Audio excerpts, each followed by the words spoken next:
परिस्थितीचा विचार करून अशांत व अस्थिर परिस्थितीत प्रशासकीय व पोलिसी प्रयत्नांना जनतेचा सहभाग आणि प्रयत्नांची पण स्वयंसेवी स्वरूपात साथ मिळावी या उद्देशाने मुंबई राज्याचे तत्कालीन गृहमंत्री मोरारजीभाई देसाई यांनी 6 डिसेंबर 1946 रोजी प्रथम नगरसेना म्हणजेच होमगार्ड या नावाने एका नव्या शिस्तप्रिय स्वयंसेवकांची संकल्पना उभारली।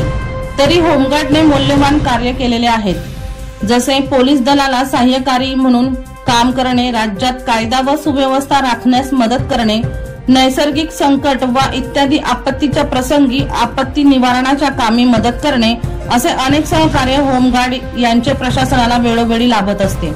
सर्वात महत्त्वाचे 26/11चा ताज हॉटेल मुंबई हल्ला पण हेलावून टाकणारा दिवस।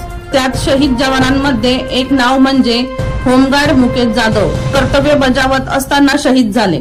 असे असताना देखील यातच लोकसभा निवडणूक 2024 5वा टप्पा मुंबईमध्ये सोलापूर जिल्ह्यातील होमगार्ड व होमगार्ड अधिकारी मालाड कुरार पोलीस स्टेशन येथे बंदोबस्त करिता आलेले असताना दिनांक 19 मे 2024 रोजी बंदोबस्त वाटप दरम्यान संबंधित पोलीस स्टेशनचे जबाबदार पोलीस अधिकारी पोलीस उपनिरीक्षक बाळकृष्ण गावकर यांनी हजर असलेले नमूद होमगार्ड व होमगार्ड अधिकारी यांना आई बहिणीवरून शिवीगाळ व अरेरावीची भाषा करून उद्धट वर्तन केलेले आहे।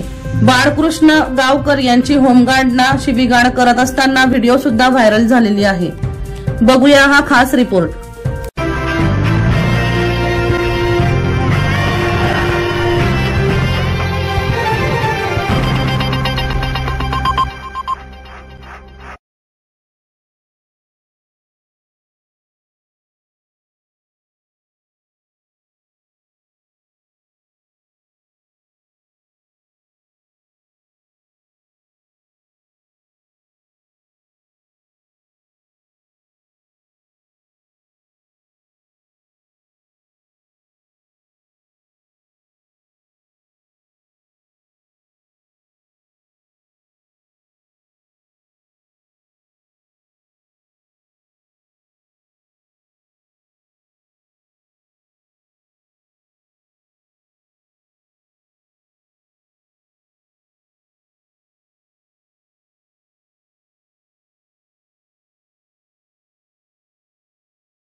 वर्षा लोहार यांचा खास रिपोर्ट V1 लाईव्ह जळगाव।